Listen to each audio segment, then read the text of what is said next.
Pledge of Allegiance. Bob, will you start us? I pledge allegiance to the flag of the United States of America and to the republic for which it stands, one nation, under God, indivisible, with liberty and justice for all.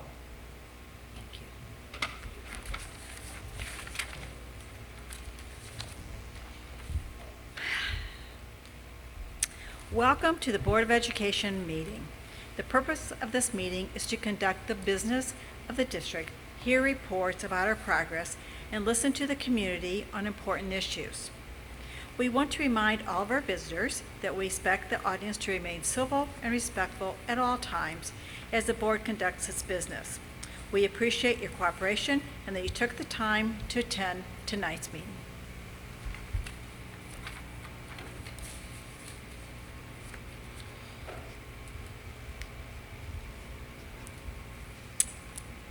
The first order of business is 4.02, the approval of the agenda.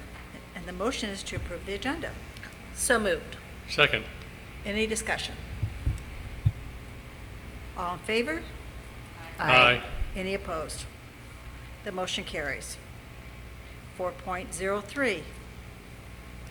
The motion is to approve Board of Education meeting minutes for June 18th, 2024. So moved. Any discussion? Hearing none, please signify yes in approval or no if you disapprove. Yes. Yes. The motion carries. I'll stick with the old way of doing it. Okay. 5.01, patron comments. We have no patron comments tonight, but hopefully we will have superintendent and board comments. We, in fact, do. Thank you, President Midget.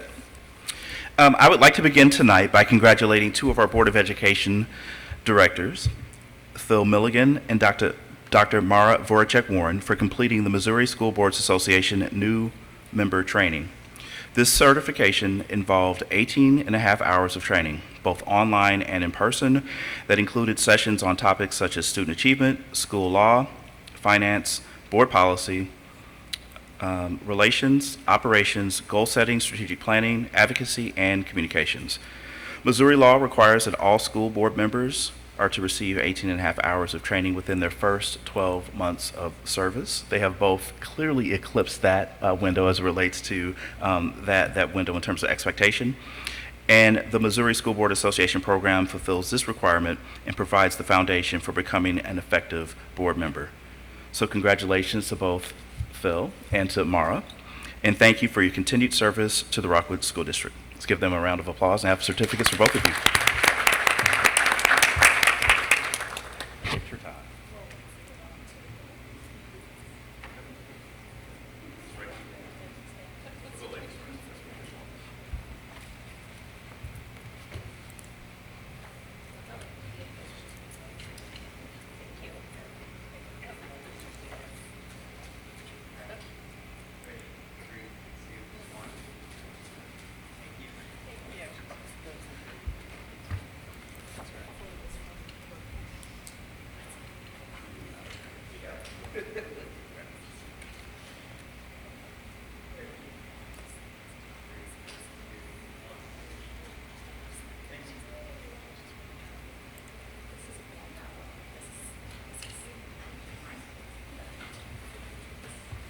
Any board comments?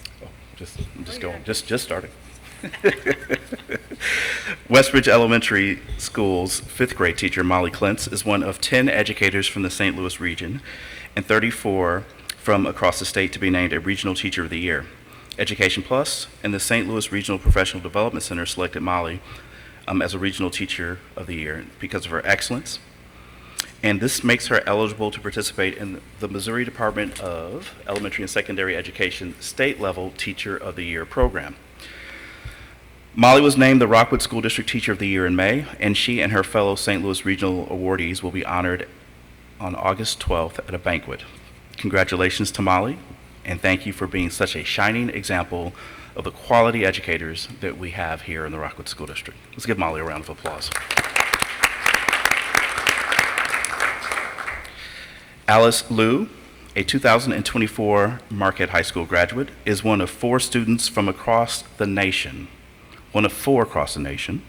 chosen to compete as a part of Team USA at the 56th International Chemistry Olympiad, which will be held in Saudi Arabia, and that will be actually starting on this Saturday. Alice is she also competed with Team USA at the 55th Olympiad last summer in Switzerland, earning a silver medal and placing 61st out of 348 total competitors from 89 countries around the world.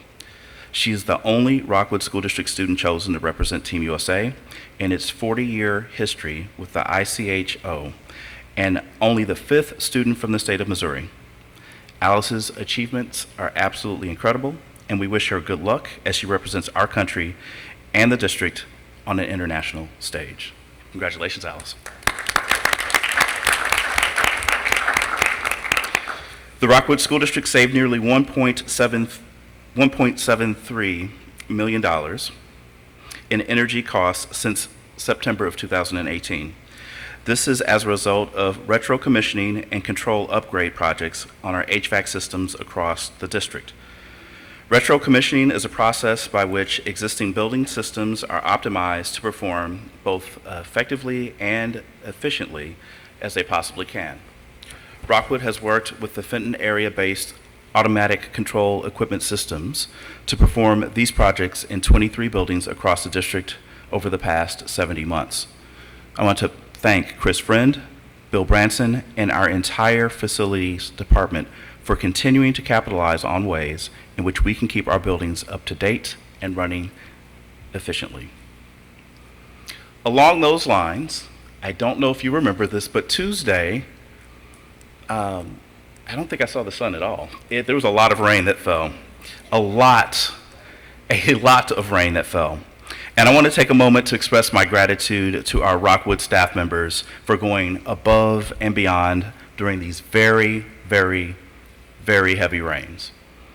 Actually, at Babbler, at the door of the Babbler Technology Center, the water was at least 2 feet high. At least 2 feet high. It was unbelievable.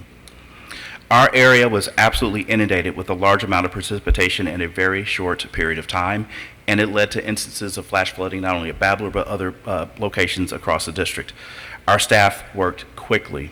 All staff groups worked very quickly to identify, address, and mitigate targeted areas of flooding on our campuses, and we're extremely appreciative for their efforts and willingness to help out. To be clear, that didn't just mean I helped out in my building. There were folks that moved to other locations to be of assistance, and their efforts are truly appreciated. So I want to say thank you. During June and July, Rockwood is partnering with KMOV to help promote open positions across the district. Are you looking for a great opportunity to interact with kids? We would love for you to join our dedicated Rockwood team. We have a number of support positions available with flexible schedules and competitive pay, including custodians, bus drivers, cafeteria specialists, maintenance positions, and groundskeeping. For more information or to apply, please visit www.rsdmo.org/jobs. Here is one of our advertisements that is currently running on KMOV, which highlights some outstanding child nutrition staff service members. My name is Joshua Shepard, and I'm a cafeteria manager for the Rockwood School District. My name is Patty, and I am the cafeteria manager for Westridge Elementary in Rockwood. Carmen Fisher, Director of Child Nutrition Services and Warehouse at Rockwood School District. The kids, they're so easy to love, and they love you right back. The schedule is fantastic. You can't beat it. I think it's a great place to work. The schedule, the family, the people, the kids, everything ties together. It's very rewarding. It's just a fantastic job. We'd love for people to come join us. To go online and apply, it's easy.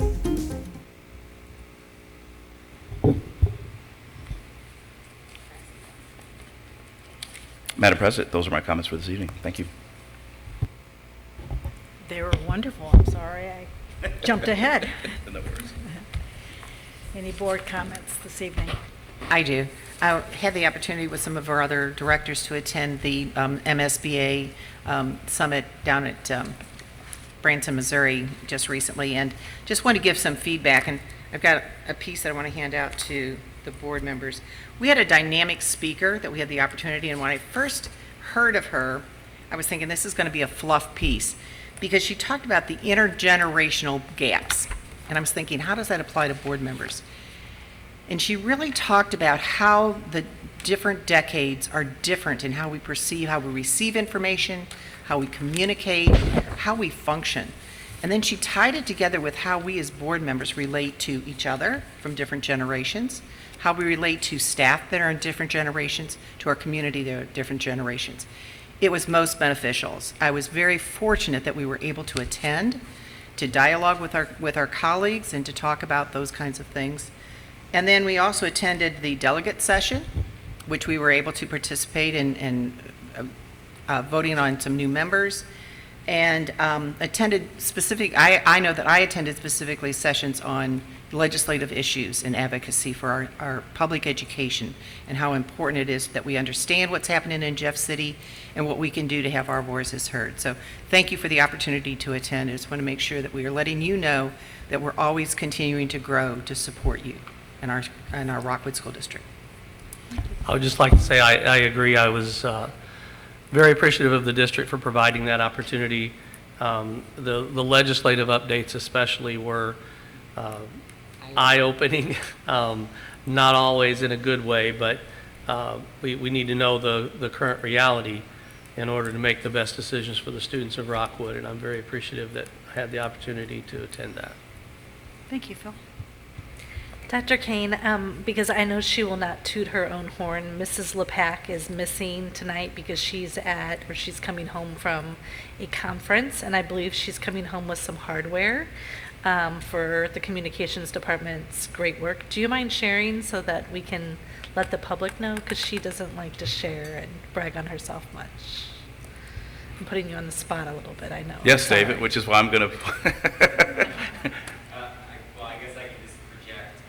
So yeah, we earned a gold medallion award as a golden achievement award as a communications department for our thank you. So yes, we earned a golden achievement award from the NSPRA, the National School Public Relations Association, for our Proposition 3 communications campaign that we did in the fall for the Prop 3 ballot item.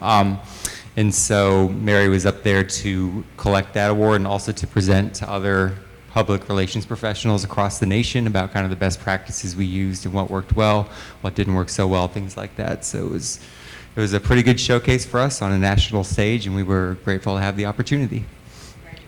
Yes. Thank you.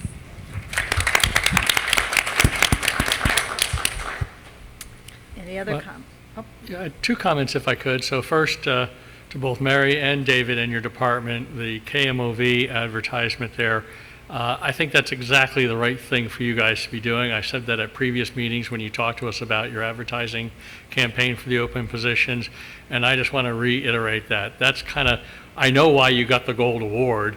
It's because you're doing all these things to help promote Rockwood, to help promote the positions that we have open and help get them filled.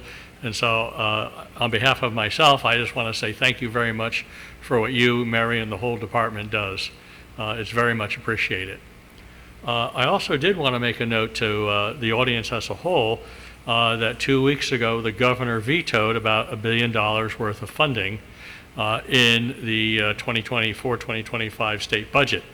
In his veto message, he said it was explicitly so that the legislature could reallocate that money to SB 727.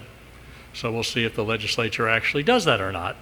But that was he said in his veto message, that's why he was vetoing it, so the money is there in the overall budget to fund the bill.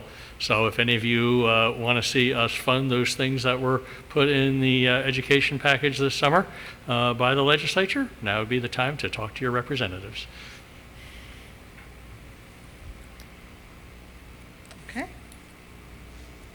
We're moving on to 7.01, approval of consent agenda items 7.02 through 7.48. And the motion is to approve the consent agenda items as submitted. So moved. Second. Second. Any discussion? I'd just like to point out, my eyes aren't receiving 7-point, the public gifts. Right. Okay. And I'd just like to give a shout out to Kellison PTO for their donation to support new audio materials and equipment for their Kellison Elementary. And again, thank you to our PTOs, parents, and community that so support our students. So thank you so much for doing that. Thank you, Tammy. Okay. All in favor, please signify by yes. Yes. Yes. Any opposed? The motion carries. Now moving to 8.01, the Professional Learning Master Plan for 2024-25. There is a motion here, and it is that the Board of Education approve the Master Plan for Professional Learning as a fundamental framework for the Rockwood Professional Development Program for 2024-25. Second. So moved. Okay. Discussion, and I think we're going to have a presentation. Second, I'm sorry.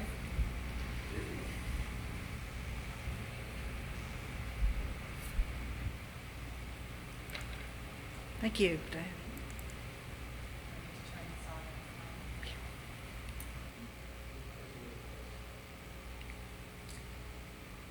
Oh, there it is. I was hiding behind the sign. Hello, good evening. I'm Donna Whisker. I am the Coordinator of Professional Learning here in the Rockwood School District. Many of you I've met before.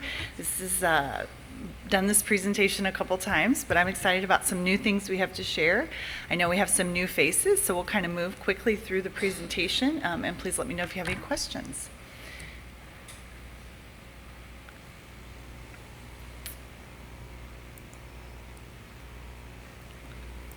Oh, you got it? Okay.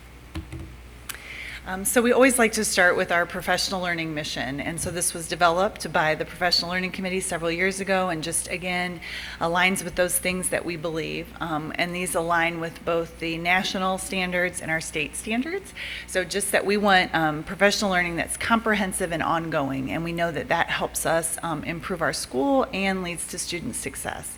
So those are just kind of some of the things that we are, it's always about student achievement. We're always working with teachers. I spent the last 4 days with teachers who were excited and committed to really creating the best classroom environment for their students.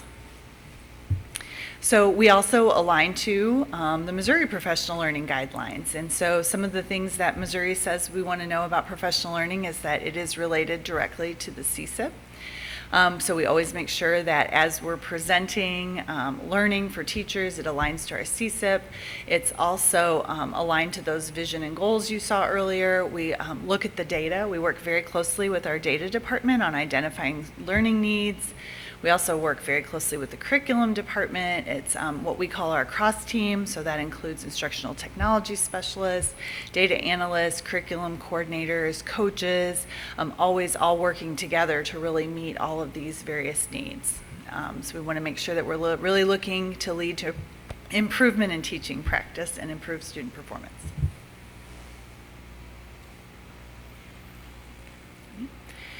So in the plan, I do want to highlight a couple of changes that we're pretty excited about, and Dr. Skeeters is leading a lot of this work and is excited about some of the things that we're able to do as we work with both buildings and administrators and teachers. And one of those new additions are professional learning plans. So traditionally, those of you who've been here before, you may remember schools got grants based on their kind of professional learning vision for the year, but those grants weren't always connected to the comprehensive school improvement plan, are tightly aligned. There wasn't always a lot of feedback around them, so we're really working to tighten those plans. Principals have already been working and having conversation with teacher leaders about their plans. I believe they'll continue to work on those at the admin council and throughout the year. So we really are looking at that alignment, again, between curriculum, instruction, professional learning, district goals, and building goals. So we're looking to bring that all together. The other thing we're looking at, and we'll look at in more detail, is a few years ago, those of you who've been around for a little bit remember we partnered with Kick Up to increase our feedback on professional learning and how we were doing. And we went through and kind of did an overhaul of our feedback form because we weren't always getting good feedback. We weren't getting enough. So we've shortened it a little. We've kind of tightened it up because we want that feedback to be actionable. And then something I'm very excited about and feel passionately about is that for many years we've had programs in Rockwood that are meant to build teacher leadership, be an administrator pipeline, and we kind of reimagined and worked with Dr. Godwin and Dr. Jansen to reimagine what that could look like and build the Ignite Leadership Program. We had so much interest this year. We typically take 15 participants. We now have 28 current Rockwood educators from all schools, all levels, who are going to be going through leadership training throughout the year and hopefully prepare them for serving in some administrative capacity or simply leading from their classrooms, leading their PLCs, leading their teacher groups. So we've got a great group and I'm super excited about that. So some things we want to celebrate. So Kick Up really gives us some good information about how we're doing and some of our celebrations.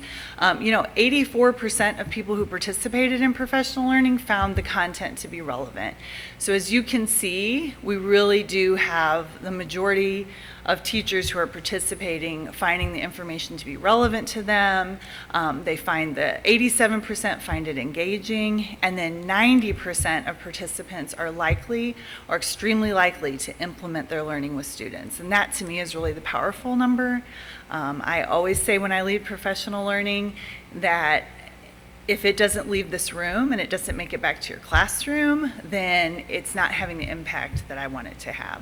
And so I'm proud to see the number as 90%, love it to be 100%, but we really want to continue to work to make sure that people are implementing those ideas successfully with students.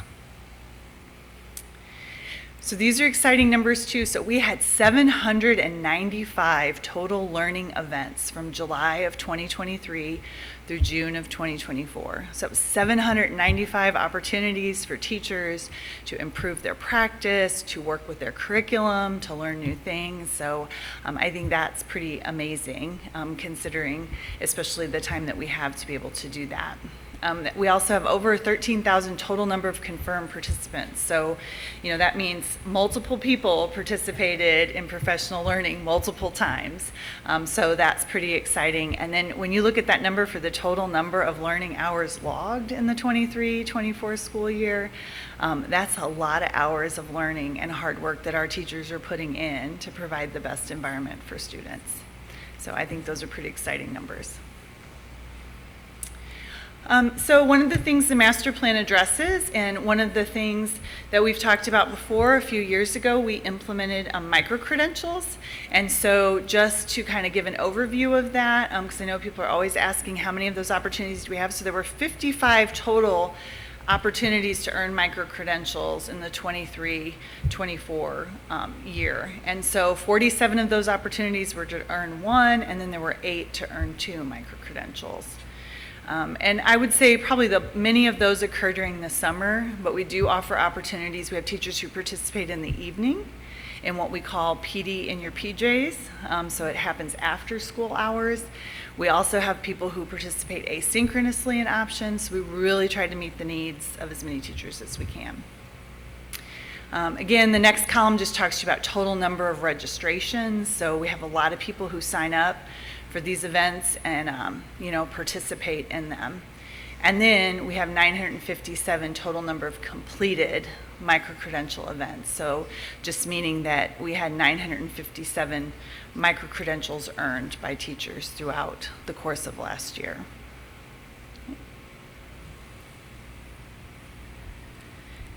As we look at our master plan, one of the reasons we used to talk about it in November, we're talking about it now, and part of that is really because we want to have time to look ahead for growth and make plans for the year. So, some of the areas that we're hoping to grow are time.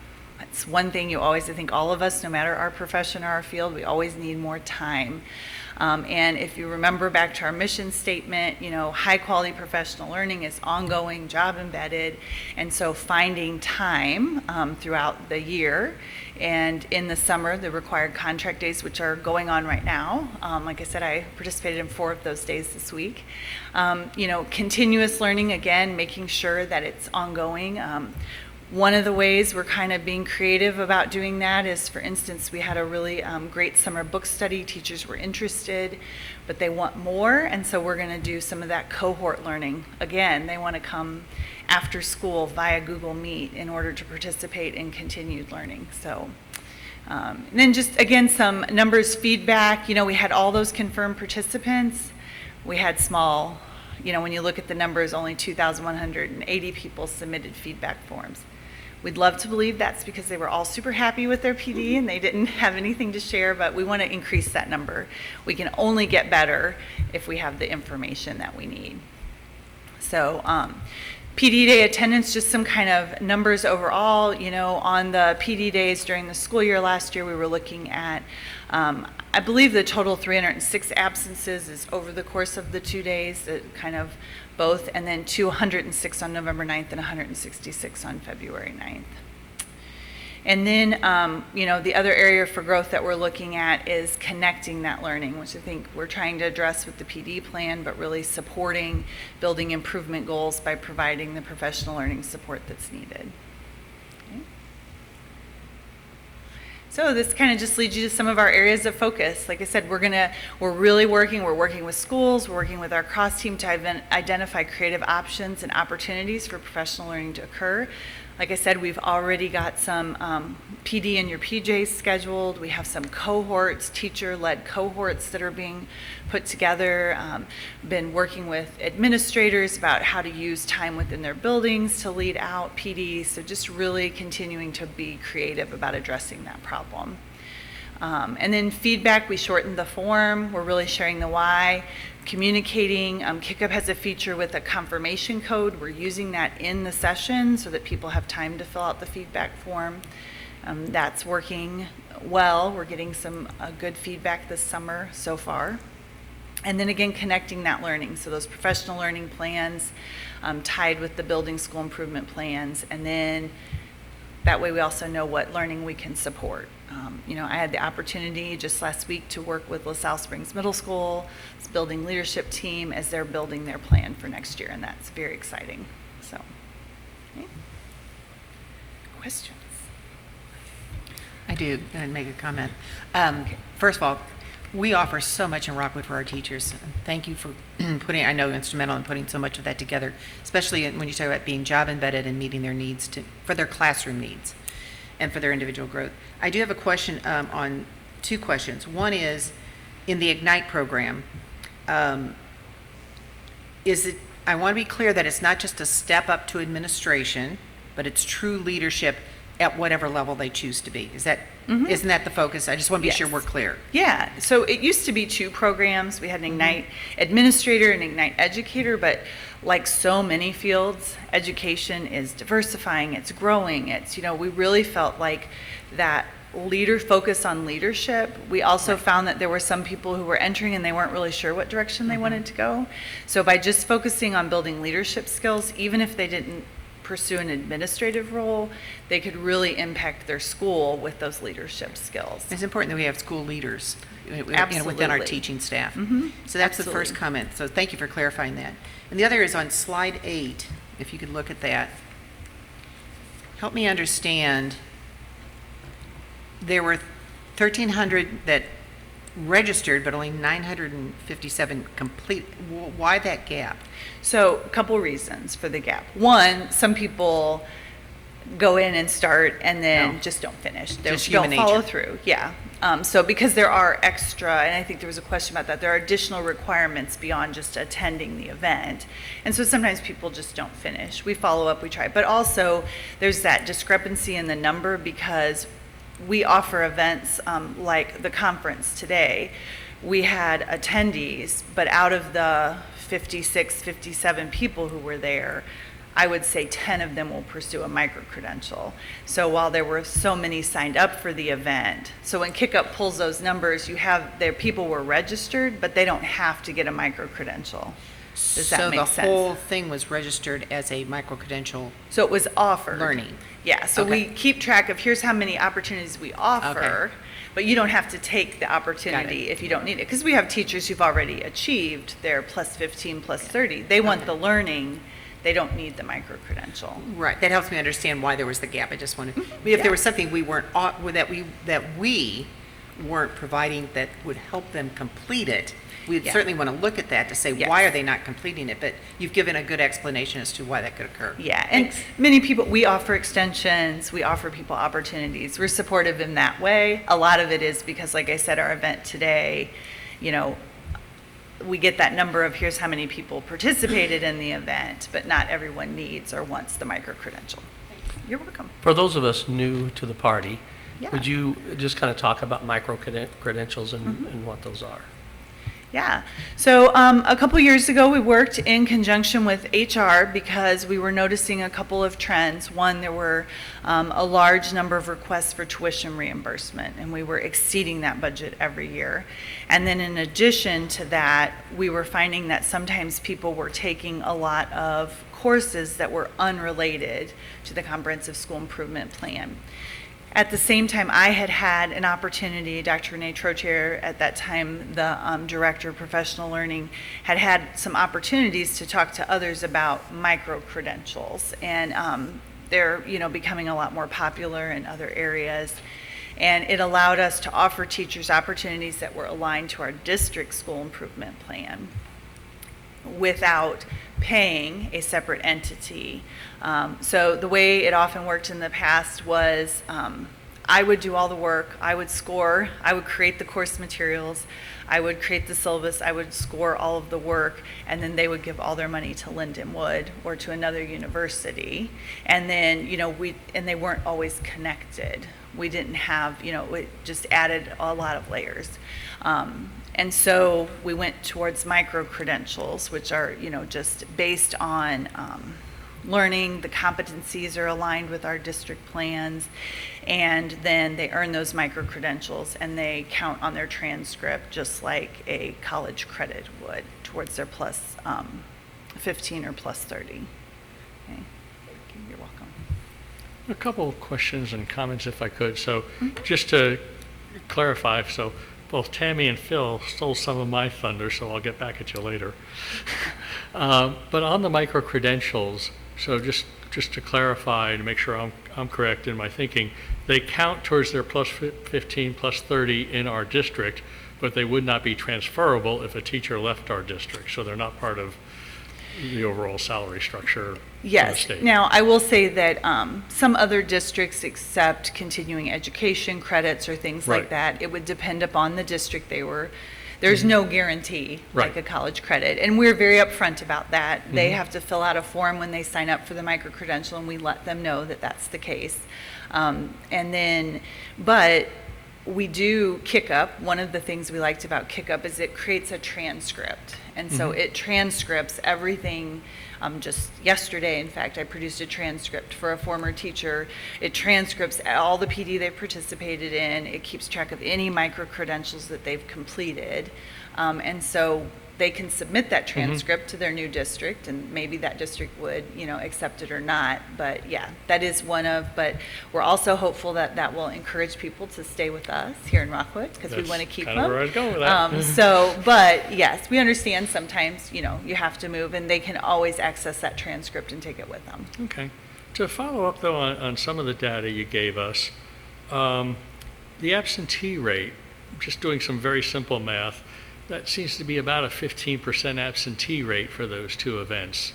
So do we know why? Do we survey the people who didn't show up as to why they didn't show up or what was going on? I mean, you're always going to have some life events, so I get that. You're never going to get 100. But 15% seems a little high to me.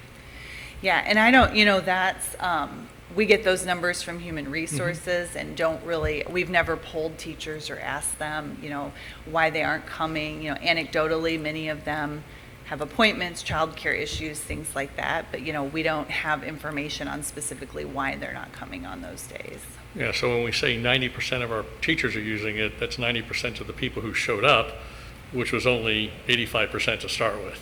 Yeah. So that starts dragging that number down a little bit. Our survey results, roughly 18%. So in my other life, I'm actually involved in our learning and development curriculum at my corporation, and if a class gets less than a 50% return rate on the survey, we ditch the survey. We won't even allow them to present it or look at it. How do we get that to a higher percentage rate? Because a sample size of 18% is great statistically, okay? But then you're assuming the rest of the population is kind of like that 18%. And one way is to say they're all fantastic with it, so they didn't bother to fill out the survey. Yeah. The other is they're all disgusted with it and they didn't fill out the survey. So how do we get a higher hit rate on our survey results? And that's actually one of our goals for this next year, as we stated in there, because we agree, and that was something PDC identified. We always look at the data in our PDC meetings, just like curriculum or other organizations would, and that was the concern. The thing is it's still useful information because we have a lot of, written. People will say, here's what I really appreciated, but we agree. And that was one of the reasons that we abbreviated the survey, because some people said, it's really long, and, let's be honest, I get it, I'm not going to answer all these questions. So we abbreviated it. We really evaluated what questions did we really want to focus on. And we also found that in the prior system, they wouldn't get the feedback till after the event. Kickup had an automated response setting. When the presenter confirmed attendance, then it would get pushed out. Well, 2 days later, people are going to kind of probably ignore that in their email. So we've also changed our structure this summer, that they're entering a code in the workshop and they're immediately providing feedback. And we've already noticed that we're increasing that response rate for many, not all, but many of our workshops. So those are some actions that we have. We recognize that's a problem, and those are some of our goals for this next year. That's great. Maybe a last question here, which is, and just help me, I'm on the board, but I don't have all the board policies memorized. Please forgive me. I don't either, so that's okay. I know one of the things we talk about is how many of our teachers are board certified. I think it's in the 160-ish number right now. Do we cover board certification as a reimbursement expense for teachers or not? So we have not for several years. Early on, I have been in the professional learning department for 8 years now, and in one of the earliest years, due to district-wide budget cuts, those reimbursements were cut. RNEA also provided reimbursement due to their own budget cuts. They stopped that. I do tell people, I know that it's not very helpful, but there is an upfront cost, just like with college courses and other things. But then they do receive that $5,000 a year stipend for the duration of their certification. But I know for some people, it's challenging at the time, but just like, paying for your master's or other things, unfortunately, that initial investment, will hopefully come back to you. But we currently do not have funds budgeted for reimbursements. Okay. Thank you. You're welcome. So I have a quick question. So you've talked about the PDC, Professional Development Committee, and so tell me the connection and how it works with the RLC. So, as some of you know, or those of you may not know, a few years ago, they kind of, prior to COVID, we joined those committees in order to have some more continuity in communication. We found that when we had a separate PDC, a separate TAC, we had all these separate curriculum meeting, that there was often miscommunication or there wasn't alignment. So when those were aligned, under RLC. PDC, of course, is in state statute, so there are certain rules. PDC membership has to be voted on by teachers in a building, has to be certain representatives. So we build the PDC membership first, and then Shelley, with the help from building principals and curriculum coordinators, then builds out the rest of the RLC membership to make sure we have representation across the board. So we still, independently vote on a lot of issues. We have separate PDC meetings, but then we're also embedded in RLC. Yeah. Thank you. You're welcome. Okay. Any further discussion? If not, I'll read the motion again. And that is that the Board of Education approve the master plan for professional learning as a fundamental framework for the Rockwood Professional Development Program for 2024-2025. All in favor signify by saying yes. Yes. Yes. Yes. Any opposed? That motion carries.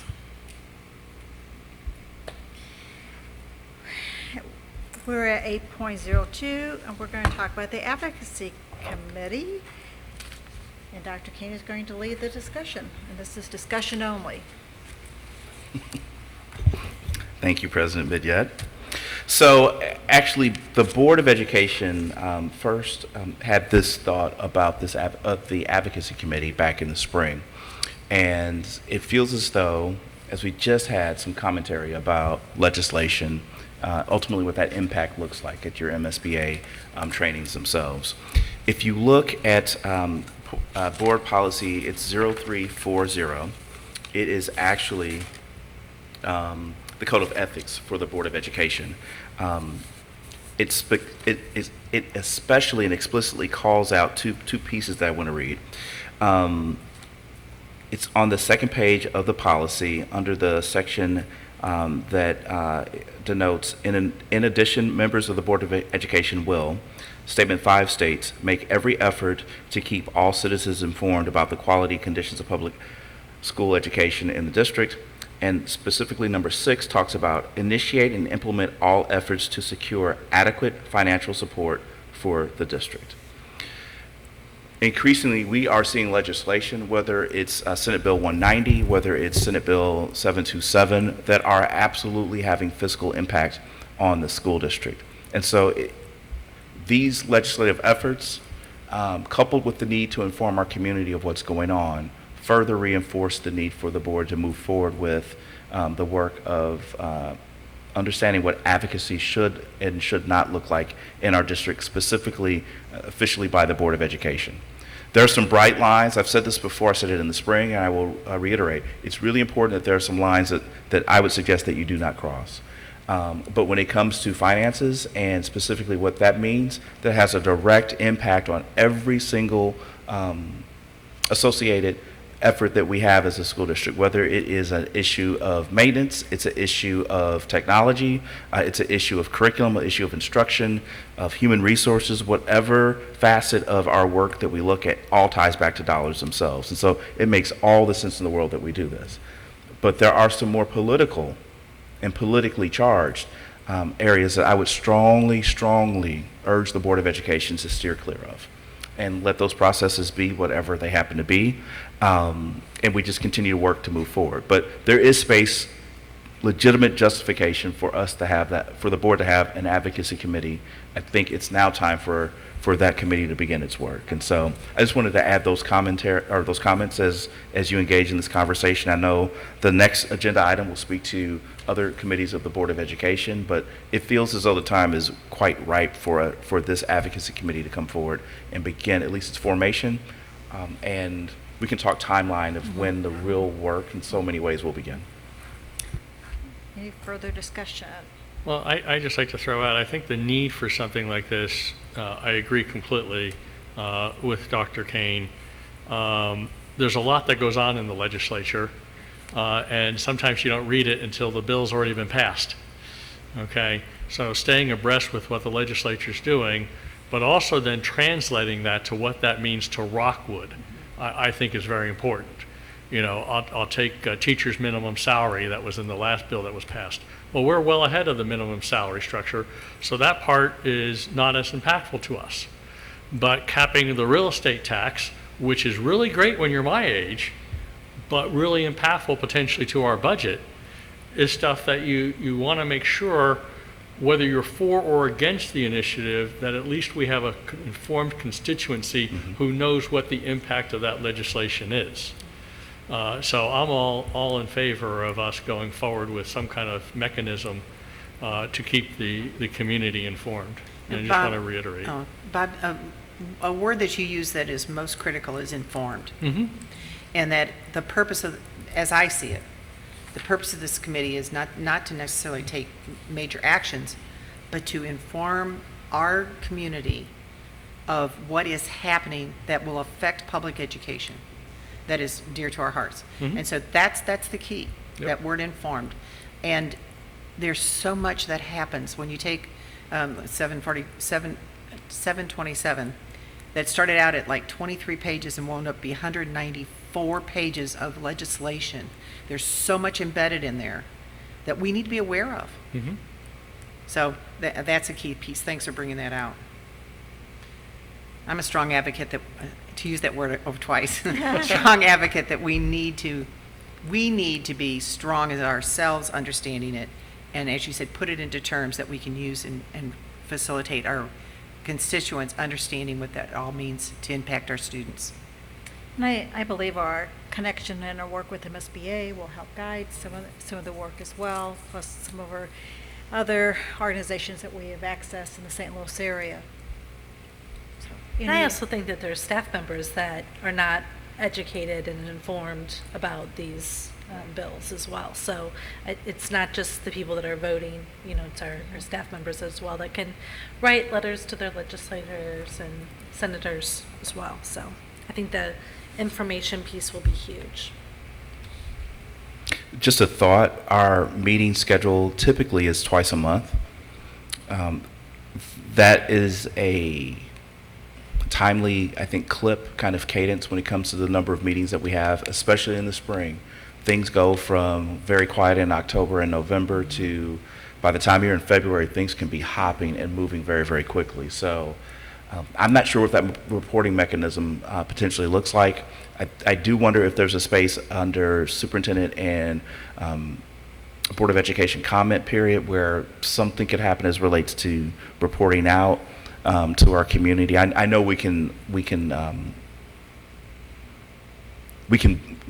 build that airplane literally while we're in the air when it comes to that. But this timeliness, especially in the spring semester, is going to be helpful.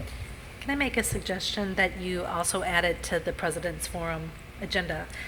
Because the PTO presidents are great disseminators of information. It's a good idea.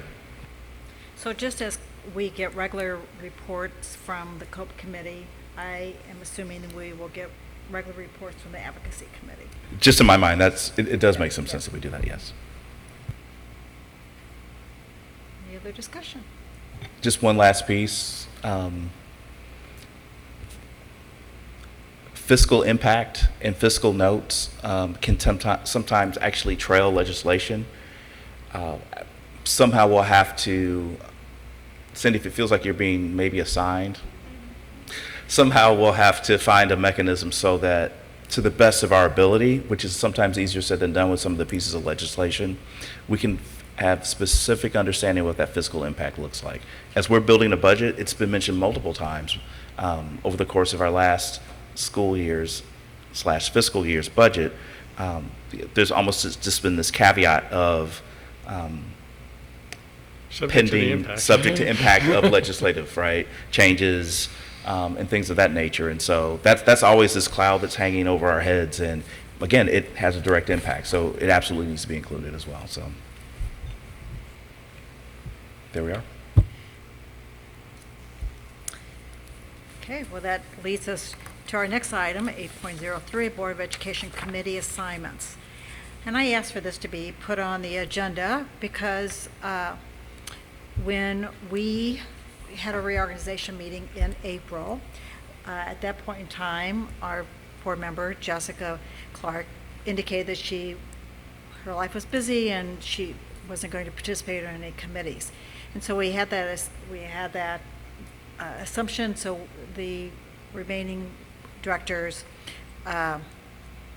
signed up, so to speak, or showed interest in different committees, and then Jessica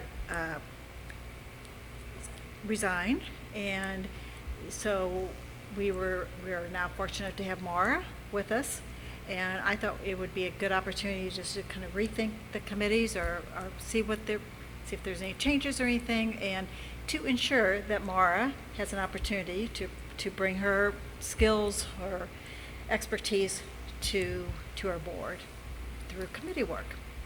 So, just opening it up for discussion, and I did find out that the Capital Planning Advisory Committee your recommendations go from 1 to 2. So, I don't know if, I would be happy to take a position on that committee. okay. And, Director Manette, I would be willing to resign from the wellness committee and open that up for another opportunity for other candidates. And that committee as well, yes. Okay. Any other adjustments or? Okay, so it sounds like you have some work to do here. Okay. All right. Thank you so much. Busy people. We have a lot. I mean, I look at the work. I'm just going to go over the different committees just so our public knows. We have the MSBA delegates. We have the policy review committee members, which is Bob, and then we have the Special School District Governing Council, which is Carrie and Phil. We have the COPE committee members, Carrie, Izzy, and Tammy. We have Recognition and Awards Committee, which is Izzy, Wellness Committee, which is now Mara, and the Capital Planning Advisory Committee, which we talked about, and the Advocacy Committee, which we've discussed. That's a lot of work. So this is one busy board. So thanks to all of you for your dedication and your work on the board. Okay. Proposed agenda for the August 1st, 2024 Board of Education meeting that's coming up in just 2 weeks. There it is.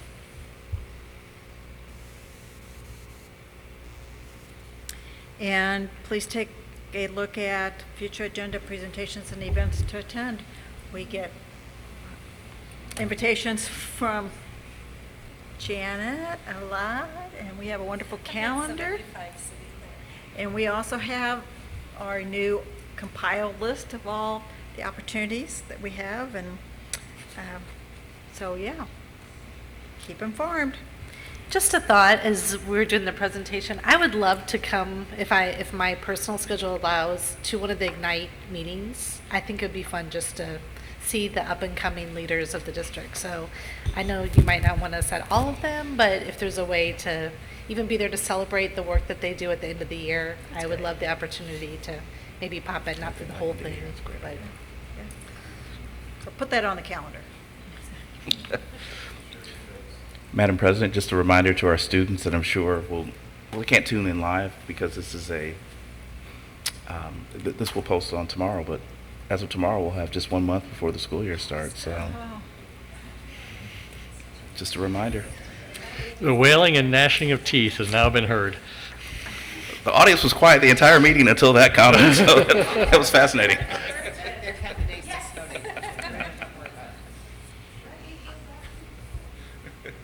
So I will adjourn the public meeting, and we will return to our closed meeting, which is in recess. Thank you all.